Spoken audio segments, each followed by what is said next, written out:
आगे आ जाओ जी। 9 नंबर का क्वेश्चन है, अर्थव्यवस्था कितने प्रकार के होते हैं। देखो अर्थव्यवस्था में जो है ना, अब समझते हैं अर्थव्यवस्था को चलाने का काम कौन करता है। दोनों मिलके करता है।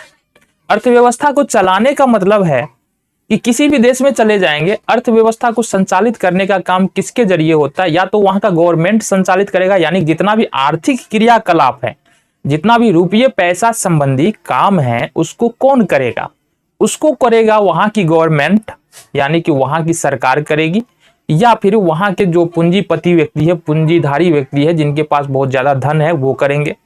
तो अर्थव्यवस्था इस हिसाब से देखेंगे तो अर्थव्यवस्था कितने प्रकार की, यानी कि अर्थव्यवस्था पर किसका अधिकार है और मुख्य उद्देश्य अर्थव्यवस्था का क्या है, इसके आधार पर अर्थव्यवस्था कितने प्रकार का है, कितने भागों में अर्थव्यवस्था को बांटा गया है, ये हमको जानना है।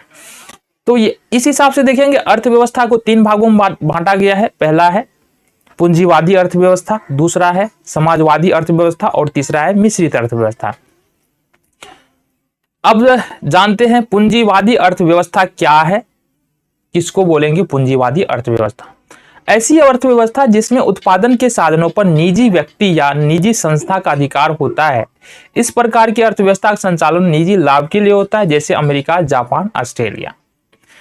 अब यहां पर जो निजी पूंजीवादी जो अर्थव्यवस्था होता है, यहां पर जितने भी उत्पादन संबंधी कार्य है वो निजी लाभ के उद्देश्य से किया जाता है और उत्पादन के साधनों पर निजी व्यक्तियों का अधिकार होता है।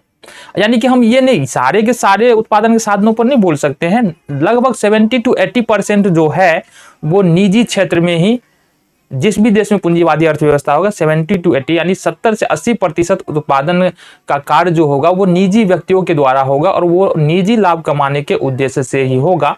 लेकिन ऐसा नहीं है कि वहां की सरकार का जो रूल्स है, गाइडलाइंस है, जो टैक्सेशन रूल्स है, उसको फॉलो नहीं करना पड़ेगा, उसको फॉलो करते हुए चलना पड़ेगा।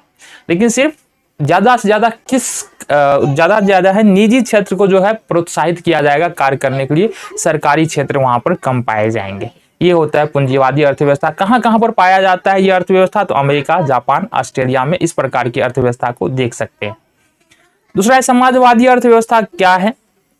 ऐसी अर्थव्यवस्था जिसमें उत्पादन के साधनों पर देश की सरकार का अधिकार होता है। इस प्रकार की अर्थव्यवस्था में उत्पादन संबंधी कार्य जन कल्याण के लिए किया जाता है, जैसे चीन, क्यूबा। अब इस प्रकार की अर्थव्यवस्था में जो है ना, उत्पादन के साधनों पर यानी कि जितने भी कार्य होंगे उसमें सरकार का हिस्सा होगा, ये बात फिक्स है। वहां पर बिना सरकार के हिस्सेदारी दिए या बिना कोई काम करेगा तो सरकार ही करना है वहां पर, ऐसा नहीं है कि हम अकेले जाके कर लेंगे, है ना। अच्छा, लूप होल जो है वो होता है, ऐसा नहीं है कि निजी व्यक्ति वहां पर नहीं कर सकता। निजी व्यक्ति जैसे कि वहां पर मान लो कोई निजी कंपनी खोलना चाहता है तो उसमें कुछ ना कुछ जो हिस्सेदारी वो सरकार को देना पड़ेगा, चाहे वो 3% हो, 4% हो, 10% हो, 15% हो या 20% हो, इतना हिस्सेदारी सरकार को देना पड़ेगा। अब इतना हिस्सेदारी जब हो जाएगा तो एक तरीके से वो सरकारी कंपनी कहला जाएगा और ये बोल सकते हैं कि वो किसके अंतर्गत आ जाएगा, समाजवादी अर्थव्यवस्था में। और यहाँ पर जो कहा जा रहा है ना, जो उत्पादन का कार्य होता है वो सामान्य लोगों को ध्यान में रख के किया जाता है कि उनको सुविधा होना चाहिए। अब ऐसा होता है कि नहीं ये कन्फर्म नहीं बताया जा सकता है ना। 12वें नंबर क्वेश्चन है मिश्रित अर्थव्यवस्था क्या है। अब ऊपर जितना पढ़े हम लोग पूंजीवादी अर्थव्यवस्था और समाजवादी अर्थव्यवस्था, इस दोनों को यदि मिला दे तो यहां पर बन जाता है मिश्रित अर्थव्यवस्था। और मिश्रित अर्थव्यवस्था का सबसे बड़ा उदाहरण जो है भारत है। क्यों? क्योंकि यहाँ पर कुछ सेक्टर्स ऐसे भी मिलेंगे उद्योग व्यापार के जहां पर सरकार का अधिकार होता है, और कुछ उद्योग और सेक्टर ऐसे भी मिलेंगे जिसपे सरकार का अधिकार नहीं होता है, जैसे निजी कंपनियों का अधिकार होता है। जैसे रिलायंस कंपनी की बात करेंगे, जियो की बात करेंगे, एयरटेल की बात करेंगे, ये सारी निजी कंपनियां हैं। इसके बाद बड़े बड़े स्टील के प्लांट जो है, भेल की बात करेंगे, और दूसरे जो स्टील प्लांट है ये सारे भारत सरकार के अधीन में आते हैं। सेल हो गया, तो ये सारे भारत सरकार के अधीन में आते हैं।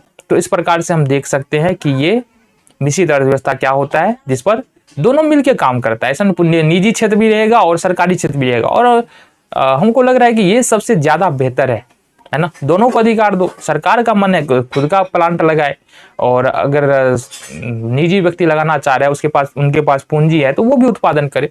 और नियम सिर्फ यही रह जाता है कि सरकार के नियमों को फॉलो करते हुए ही यहाँ पर जो है फैक्ट्रियां लगाई जाएगी या किसी प्रकार का व्यापार या फिर उद्योग किया जाएगा, उनके नियम से बाहर नहीं किया जाता है। ऐसा नहीं है निजी अर्थव्यवस्था है, पूंजीवादी अर्थव्यवस्था है तो सरकार के नियमों की अनदेखी की जाएगी, वहां भी पालन करेंगे और मिश्रित अर्थव्यवस्था में भी पालन करेंगे।